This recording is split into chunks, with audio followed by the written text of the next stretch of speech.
What do you do to effectively manage your time? I'm going to tell you 5 specific steps. When we can live life on our terms, on a holistic level, taking into account not just our business lives, but also our health, all of our relationships, from friends, family, partners, the world changes.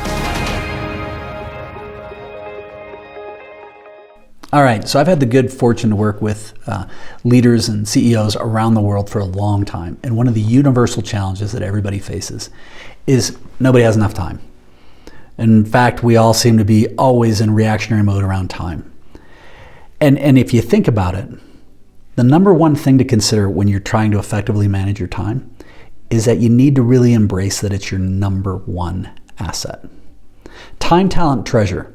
Time, your talent, your treasure. Treasure being your money, your stuff. That's the one that everybody focuses on, but realistically is the most fictitious. It's illusionary in a lot of ways. It's just stuff, it's just things. We can lose it, beg it, borrow it, steal it, doesn't really matter. Now our talent, which is what you're doing here is you're improving your talent. As long as we don't lose our marbles, we can constantly be improving that, and we always have that. But it's our time. It's our time that diminishes every second. That's why it is such a valuable asset. It is the only asset we have that consistently gets smaller the older we get. So first off, the number one thing to do if you want to effectively manage your time is embrace that it is your most valuable asset, and you have to treat it that way. Second, you have to embrace the idea that multitasking is a myth. Multitasking is not, it's bullshit. I don't care what anybody says. There are certain people who are exceptional at doing multiple tasks at the same time, but the idea of multitasking, it's been proven over and over and over and over again that it does not work. In fact, if you're focused and you're in deep cognitive work and you're thinking about something, if you even hear your phone vibrate or it bings or somebody comes in and says, hey, you got a quick second? No, leave me alone. The reality is it's going to take up to 5 minutes to get back to that same level of deep cognitive work because you've allowed yourself to get pulled out.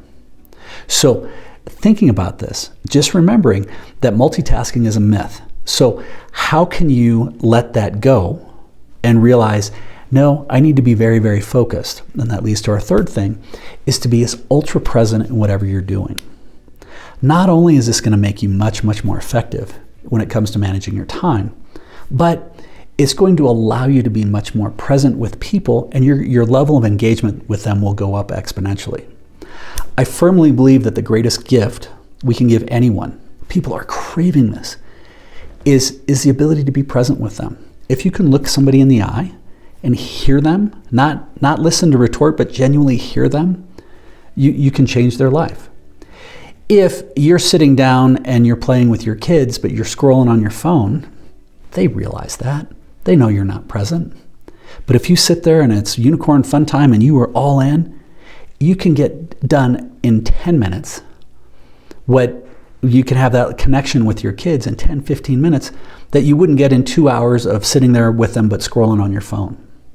So that leads me to the fourth point. And the fourth point is this: how can you manage your device?